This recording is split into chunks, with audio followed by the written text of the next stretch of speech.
In August 2009, something incredible happened. A video game based on Batman released, and instead of being mediocre like most superhero games at the time, it became one of the greatest games ever made. Batman Arkham Asylum completely redefined what a licensed superhero game could be. It featured revolutionary combat, an immersive world, an incredible story, and some of the best voice acting ever seen in gaming. But the journey to create this masterpiece was far from easy. Before Arkham Asylum existed, Batman games had a terrible reputation. Most of them were rushed movie tie-ins with poor gameplay and forgettable stories. So how did a small British studio called Rocksteady manage to create a game that completely changed the industry? Who wrote the story? How big was the budget? What was the original beta version of the game like? What features were cut during development? And how did Arkham Asylum go on to sell millions of copies and launch one of the most successful superhero game franchises ever? Today, we're going to explore the entire development story of Batman Arkham Asylum.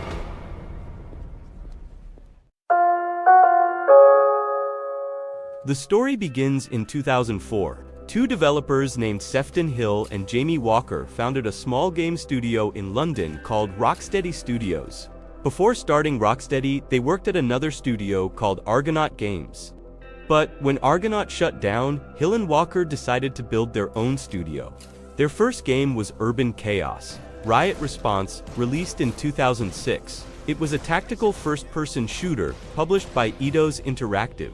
While the game received decent reviews, it didn't sell very well. But something important happened during its development. Rocksteady learned how to work with Unreal Engine technology and began experimenting with next-generation consoles. After finishing Urban Chaos, the studio started working on several prototypes. They wanted to create a next-generation action game, something ambitious, something cinematic. At the time, the PlayStation 3 and Xbox 360 had just launched. Developers were still learning how to use the new hardware, and Rocksteady believed they could create something special. What they didn't know yet was that their next project would change their studio forever.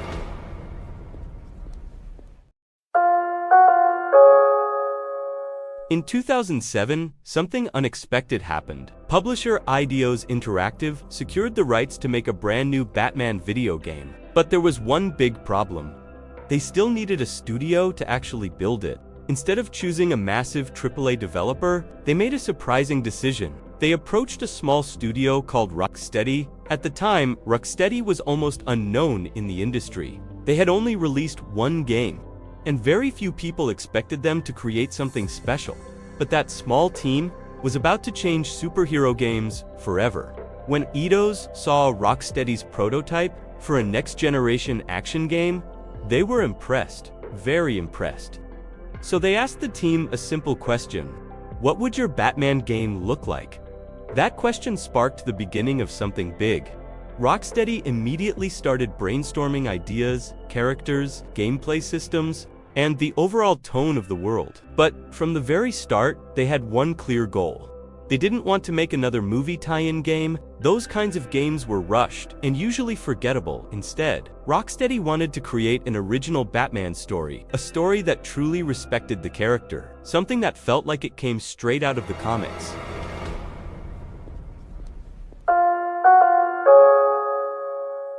One of the most important decisions Rocksteady made very early in development was hiring the right writer. Because if they were going to create an original Batman story, it had to feel authentic. It had to feel like a real Batman adventure. So they brought in someone legendary, Paul Dini.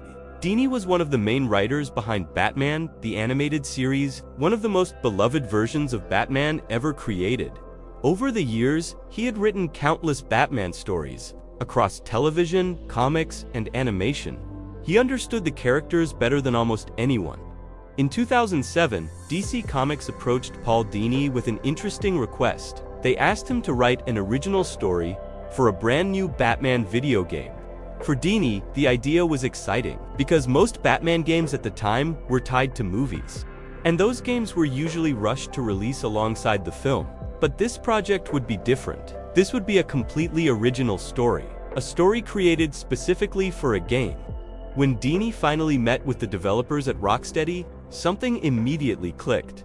Both sides shared the same vision. They didn't just want to make a good superhero game.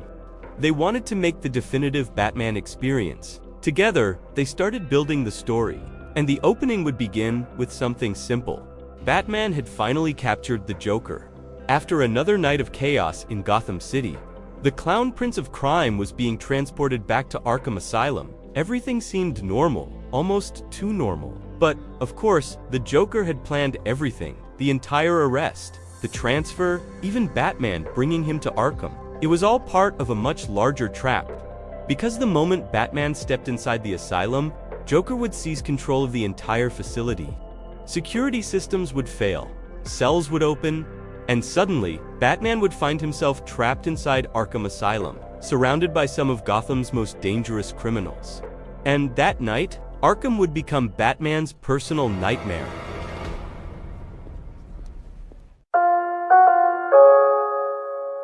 Development of the game officially began in May 2007. At first, the team was small. They spent the early months experimenting with ideas, building prototypes, and figuring out what kind of Batman game they actually wanted to make. Later that year, full production finally began. To build the game, Rocksteady chose to use Unreal Engine 3. At the time, Unreal Engine 3 powered many of the biggest next-generation games, but Rocksteady wasn't satisfied with using the engine in a basic way. They wanted to push it as far as possible. Their goal was simple. They wanted the world of Arkham Asylum to feel dark, immersive, and incredibly detailed. Every hallway, every character, every animation had to feel believable, and the developers paid attention to even the smallest details. For example, one developer reportedly spent nearly 2 full years working on just one thing: Batman's cape. At first, that might sound excessive, but the cape is one of the most iconic parts of Batman's design. It had to move naturally while gliding, fighting, and running through the asylum. In the end, the cape had over 700 individual animations. It also had its own set of sound effects, so the fabric would react realistically as Batman moved. At the time, this level of detail was extremely rare in video games. Most studios would never spend that much time on something so specific. But Rocksteady believed something important. If they were going to make a Batman game, it had to feel perfect. Because Batman deserved that level of care.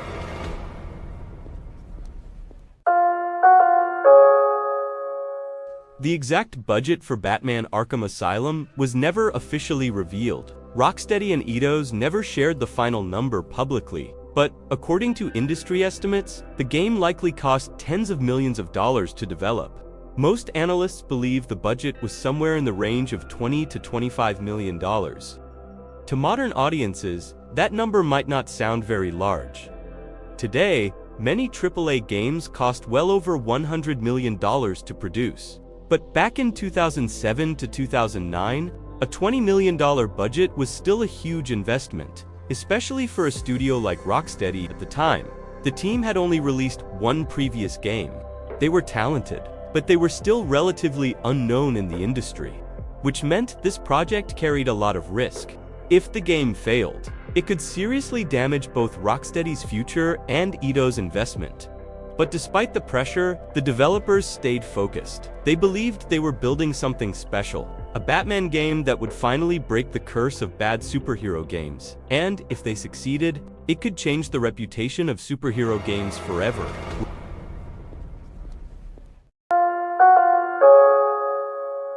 Rocksteady understood something very important. If the gameplay didn't feel right, then the entire project would fail. It didn't matter how good the story was. It didn't matter how detailed the world looked. If playing as Batman didn't feel powerful, players would notice immediately. So the team focused heavily on one thing: combat. And eventually, they created something revolutionary: the free-flow combat system. At the time, most action games relied on simple button mashing. You pressed the same attack button again and again, and hoped for the best. But Rocksteady wanted something different. They wanted combat that felt fluid, almost like a dance. Instead of mashing buttons, fights were built around rhythm, timing, and quick reactions. Batman could move smoothly between enemies, punching one criminal, countering another, and instantly jumping to the next target. Every move flowed naturally into the next. The animations were fast, precise, and incredibly satisfying. And when everything worked together, the fights looked almost like scenes from a Batman movie. Players didn't just control Batman, they felt like Batman. The system was so successful that it changed action games forever. Many developers later adopted similar mechanics. Games like Marvel's Spider-Man, Shadow of Mordor, and even later Assassin's Creed titles took inspiration from it. In many ways, Arkham Asylum helped redefine modern superhero combat, and it all started with Rocksteady asking one simple question: how do we make the player truly feel like Batman?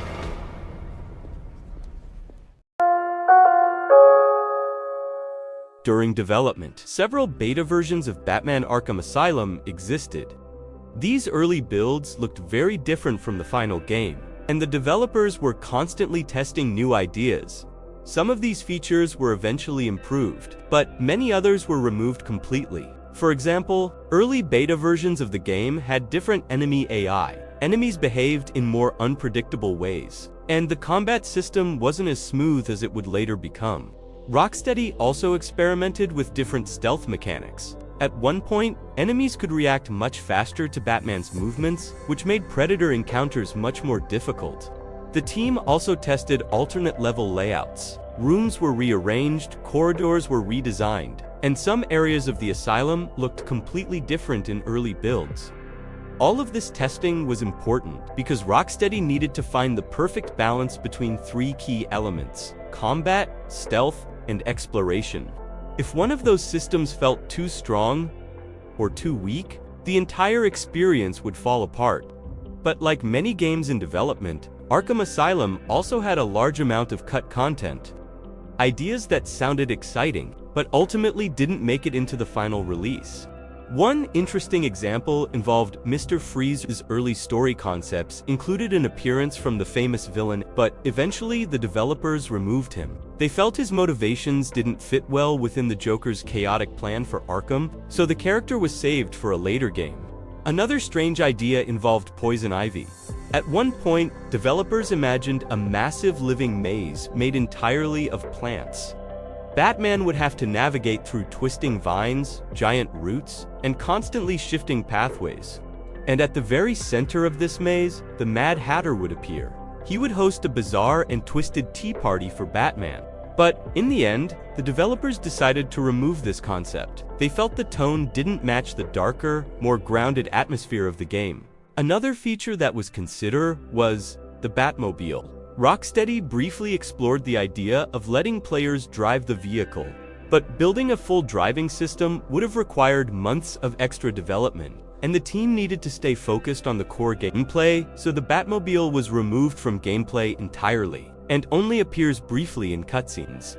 In the end, many of these ideas were left behind, but the decisions helped Rocksteady focus on what mattered most, creating a tight, polished, and unforgettable Batman experience.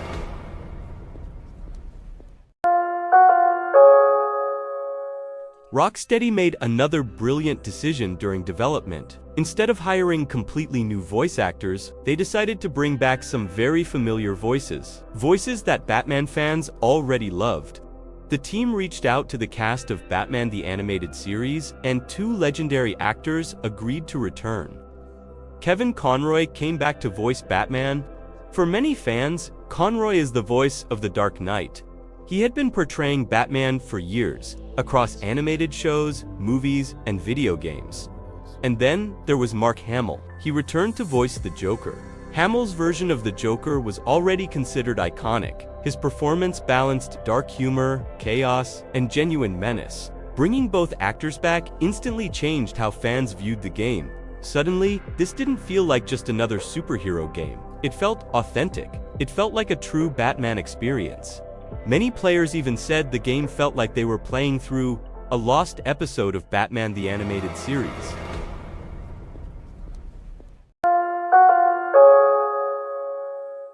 Batman Arkham Asylum finally launched in August 2009, and almost immediately it became a massive success. Players and critics were both surprised by just how polished the game felt. Within only a few weeks of release, the game had already sold more than 2.5 million copies. The momentum didn't stop there. Over time, Arkham Asylum shipped more than 3 million copies worldwide. For Rocksteady, this was an incredible achievement.